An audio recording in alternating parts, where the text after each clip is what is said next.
आप हमारी ये वीडियो देख सकते हैं जिसके अंदर मैंने बड़ी डिटेल से आपको समझाया था कि क्यों साजगार का प्राइस टारगेट तकरीबन 850 के करीब ज़रूर होना चाहिए। ट्रेडिंग के लिए हमें एक प्राइस टारगेट नज़र आता है जिसमें कि जिसको रीच करते हुए शायद हमें करेक्शंस भी देखने को मिले, तो वो हमें तकरीबन 850 तक का नज़र आता है। और अल्हम्दुलिल्लाह साजगार 863 को तकरीबन कोई 15-20 दिन पहले अपने टारगेट को मीट कर चुका है। बट द थिंग इज कि बहुत से लोगों को इसके बाद हमें मैसेज आए जिन लोगों ने सॉर्ट ऑफ हमसे पूछा था and we recommended them this stock. तो उन्होंने अभी दोबारा उनके क्वेश्चंस ये हैं कि क्या साजगार अभी और परफॉर्म करेगा या नहीं करेगा, क्या इसमें अभी भी रूम मौजूद है परफॉर्मेंस का। तो देखिए, इसमें 2-3 फैक्टर्स हमें ज़रूर कंसिडर करने चाहिए। और मैं हमेशा कहता हूँ कि जो फंडामेंटल एनालिसिस है ये ना सिर्फ आपको प्राइस टारगेट देता है, बल्कि उस स्टॉक की फ्यूचर में किस तरह की मूवमेंट हो सकती है या वो कंपनी की क्या परफॉर्मेंस हो सकती है, ये सब का सब आपको फंडामेंटल एनालिसिस से पता चलता है। और अगर आपका कंपनी एनालिसिस बहुत स्ट्रॉन्ग हो तो आप उसकी जो फ्यूचर जो प्राइस है, जो आप उसकी जो फ्यूचर अर्निंग्स है, आप उनको भी प्रेडिक्ट कर सकते हैं। तो अगर हम अभी साजगार का एक इंडस्ट्री एनालिसिस करें तो साजगार ने जो मोस्टली अपनी गाड़ियां बेची वो थी हाइब्रिड इलेक्ट्रिक व्हीकल्स। अभी साजगार ने एक रिसेंटली गाड़ी लॉन्च की है, टैंक, जो कि तकरीबन sort of land cruiser type गाड़ी है, जो I think so more than 404 crore and 50 lakh के करीब है। और इसी के साथ उन्होंने अपनी एक इलेक्ट्रिक व्हीकल भी लॉन्च की है जो तकरीबन 90 लाख की है, लेकिन वो सॉर्ट ऑफ सेडान टाइप गाड़ी है। अब जो तीसरी जो मैंने अगेन असर्ट कर रहा हूँ कि साजगार की जो मोस्टली सेल्स आती हैं वो या तो आती हैं कि रिक्शे जो वो एक्सपोर्ट करते हैं टू द जापान, लेकिन उसके अंदर जो उनका मार्जिन ऑफ प्रॉफिट है वो बहुत कम है। जो असल मार्जिन ऑफ प्रॉफिट निकलता है उनका, वो निकलता है हाइब्रिड कार्स के अंदर से। कंपैरेटिव एनालिसिस अगर हम या इसका कंपैटिटिव एनालिसिस हम करें दूसरी कंपनीज के साथ, तो हाइब्रिड इलेक्ट्रिक व्हीकल हमें कोरोला क्रॉसओवर में नजर आती है जो टोयोटा ने रिसेंटली लॉन्च की। लेकिन इसके अंदर एक और गाड़ी आती है, वो है BYD। जो ये वो कंपनी है जिसने रिसेंटली हबको के साथ एग्रीमेंट किया इलेक्ट्रिक कार मैन्युफैक्चरिंग का, कि वो पाकिस्तान में इलेक्ट्रिक कार्स मैन्युफैक्चर करने वाले हैं। अब उसके हमें ज़्यादा तो डिटेल्स नहीं पता कि वो कब से मैन्युफैक्चरिंग स्टार्ट करेंगे, कौन कौन सी प्रोडक्शन करेंगे गाड़ियों की। लेकिन इसमें एक बात जहन में रखनी चाहिए, BYD वो कंपनी है जो ग्लोबली टेस्ला को भी बेट कर चुकी है। अगर आप न्यूज़ से फेमिलियर हैं तो चाइनीज़ जो इलेक्ट्रिक कार्स हैं वो सॉर्ट ऑफ डंपिंग करेक्टरिस्टिक्स रखती हैं in other markets as well due to their very low prices. तो अगर BYD पाकिस्तान के अंदर आके इलेक्ट्रिक व्हीकल्स मैन्युफैक्चर करने लगती है तो इसमें ये देखना होगा कि जो साजगार अपनी इलेक्ट्रिक व्हीकल मैन्युफैक्चर करेगी, क्या ये उनकी व्हीकल BYD की इलेक्ट्रिक व्हीकल को compete कर सकेगी।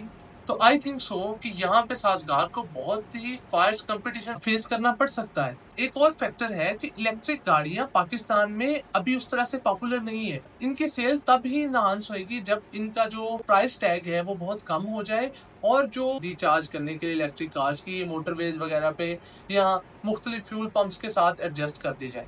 तो ये वो फैसिलिटीज हैं जो इलेक्ट्रिक कार्स की स्मूथ रनिंग के लिए बहुत एसेंशियल है। तो मेरे ख्याल से ये सारी चीजें स्ट्रीमलाइन होते 1-1.5 साल लग जाएगा और इतनी देर में ही शायद हबको BYD के साथ प्रोडक्शन इलेक्ट्रिक कार्स की भी स्टार्ट कर दे पाकिस्तान में। तो यहाँ से तो साजगार का जो एक आप कह लें कि कंपेटिटिव एडवांटेज था वो हमें खत्म होता नजर आता है। अब अगर हम हाइब्रिड गाड़ियों की बात करें तो हाइब्रिड गाड़ियां अभी तक साजगार ढेरों बेच चुका है और इन साजगार की सेल की जो ह्यूज सेल थी, मैसिव सेल थी, इसकी वजह से ही एक जो तकरीबन 1300% का रिटर्न एक साल में, बल्कि इससे भी ज्यादा है, तो साजगार ने दिया। लेकिन ये अगर ये ग्रोथ साजगार कभी भी सस्टेनेबली नहीं रख सकता, क्योंकि ऐसा कभी नहीं हो सकता पाकिस्तान में कि सारे लोग सेडान बेच के साजगार की हाइब्रिड गाड़ियां भी खरीदना शुरू कर दें। एक इसमें नेगेटिव न्यूज़ पिछले दिनों आई थी जब टैक्स इंक्रीज हो रहा था और इससे तकरीबन जो 20 लाख तक ऑन एवरेज या 25 लाख के दरमियान जो हाइब्रिड गाड़ियां थी साजगार की, इनकी प्राइसेस इंक्रीज हो रही थी। बट जो अभी रिवाइज हुआ बजट उसके अंदर से ये निकाल दिया गया, तो it was somehow positive news for साजगार और इसका हमने रिएक्शन भी मार्केट में देखा कि उस दिन तकरीबन साजगार कोई 3% पॉजिटिव था। तो अभी के लिए क्या स्ट्रैटेजी होनी चाहिए साजगार में, तो आई थिंक सो यहाँ पे बहुत कॉशियस होकर चलना चाहिए साजगार को लेके। और ये कोई इन्वेस्टमेंट एडवाइस नहीं है, बट एक सॉर्ट ऑफ एनालिसिस है कि साजगार की ये ग्रोथ जो हाइब्रिड व्हीकल्स की है ये कितनी देर तक रहती है। आई थिंक सो ये ग्रोथ तकरीबन 2-3 माह तक तो हमें नज़र आ सकती है। लेकिन एक बात ज़रूर समझें और कंसिडर करें कि जो स्टॉक मार्केट्स होती हैं, जो ऑक्शन ड्रिवन मार्केट्स होती हैं, ये हमेशा एंटिसिपेशन में मूव करती हैं। तो ऐसा नहीं होएगा कि फॉर एग्जांपल 1 महीना प्रेडिक्ट ये किया जाए कि साजगार की जो सेल्स हैं अच्छी आएंगी, लेकिन अगर इट इज़ एंटिसिपेटेड दैट कि उससे अगले महीने में साजगार की उस तरह से सेल्स नहीं आती, जिस तरह के मैंने आपको बताया कि फायर्स कंपटीशन भी आएगा इलेक्ट्रिक मैन्युफैक्चरिंग कार्स मैन्युफैक्चरिंग का फ्रॉम द BYD। तो यहाँ पे वो जो लोग लॉन्ग टर्म में इन्वेस्ट कर रहे थे, या वो फंड्स जो साजगार को लॉन्ग टर्म के लिए होल्ड करना चाह रहे थे, या वो हाई नेटवर्थ इंडिविजुअल्स जो साजगार की ग्रोथ के साथ चल रहे थे साजगार की बाइंग को लेके, आई थिंक सो वो यहाँ पे बहुत ही कॉशियसली चलेंगे।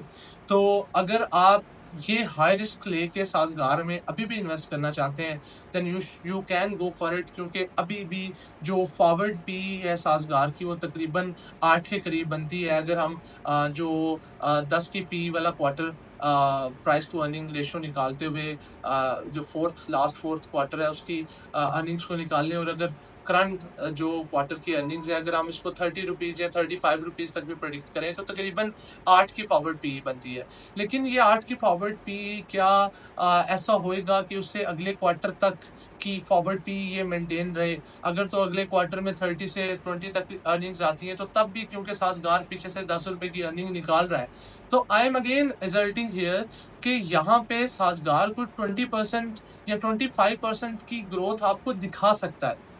यहाँ पे साजगार 20% की जो ग्रोथ है वो तो दिखा सकता है, लेकिन यहाँ पे एक चीज़ देखनी चाहिए कि क्या ये सेल्स कंटिन्यू रहेंगी सस्टेनेबली, और अगर आपको लगता है कि ये 2-3 माह तक रह सकती हैं और चौथे माह तक ये जाकर डिक्लाइन होंगी, बट बिकॉज अल्टीमेटली हर जगह पे पाकिस्तान में हाइब्रिड कार्स नहीं चलेंगी, तो इसका एक नंबर ब्रैकेट है जो समहाउ उस तरह से प्रिडिक्ट तो नहीं किया जा सकता डाटा, ना ही इस तरह का कोई वास्ट डाटा अवेलेबल है हमारे पास।